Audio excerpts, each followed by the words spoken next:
senang banget bisa bergabung hari ini. Alhamdulillah aku juga baik. Aku juga senang banget bisa ngobrol bareng di tema yang keren ini. Oke, alhamdulillah ya kalau gitu. Kita langsung aja ke topik kita hari ini. Kalau misalkan kita dengar bela negara, kadang orang itu bela negara tuh langsung ke tentara, polisi, atau garis terdepan lainnya. Padahal kan dalam Islam bela negara itu punya makna yang luas. Kalau misalkan menurut Reva nih, kenapa pendidikan agama itu bisa jadi fondasi bela negara? Iya betul, Rizky. Menurut aku, pendidikan agama itu mengajarkan nilai dasar seperti amanah, jujur, bertanggung jawab, dan tentu saja cinta tanah air. Nah, itu semua adalah fondasi dari bela negara. Ada satu hadis Rasulullah yang relevan banget, yang berbunyi, sebaik-baiknya manusia adalah yang paling bermanfaat bagi orang lain. Hadis riwayat Ahmad. Kalau kita sudah punya kesadaran dari pendidikan agama, kita akan merasa terpanggil untuk berkontribusi bagi bangsa dalam hal apapun. Masya Allah, bagus banget ya. Jadi dari agama juga kita diajarkan punya kontribusi.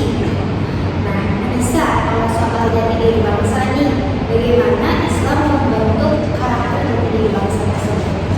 Wah, ini menarik banget ya. Jadi, jati diri bangsa itu adalah identitas kita ya, karakter khas yang membuat bangsa kita menjadi beda dan kuat.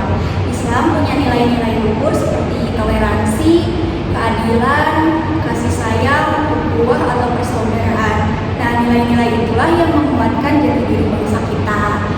Contohnya dalam Quran surat Al-Hujurat ayat 13, Allah berfirman, "Wahai manusia, sesungguhnya kami telah menciptakan kamu seorang laki-laki dan seorang perempuan dan menjadikan kamu berbangsa-bangsa dan bersuku-suku agar kamu saling mengenal." Itu artinya perbedaan itu bukan untuk saling salam ya guys, melainkan untuk saling menghargai. Keren. Jadi pendidikan agama itu membentuk akhlak dan cara pandang kita terhadap orang lain juga ya. Kalau udah terbentuk seperti itu, pasti kita juga jadi warga negara yang baik tentunya. Benar juga, tidak gampang terpecah belah, tidak gampang terhasut, dan punya semangat kebersamaan. Setuju. Nah, sekarang kita bahas yang lebih konkret deh. Kalau kita sebagai generasi muda nih, bentuk bela negara yang bisa kita lakukan apa sih? Mereka dulu deh.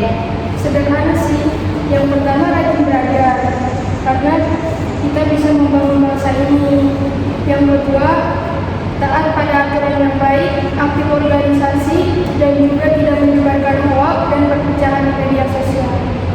Kalau aku nambahin menjaga akhlak dan menjaga nama baik bangsa juga itu merupakan bela negara.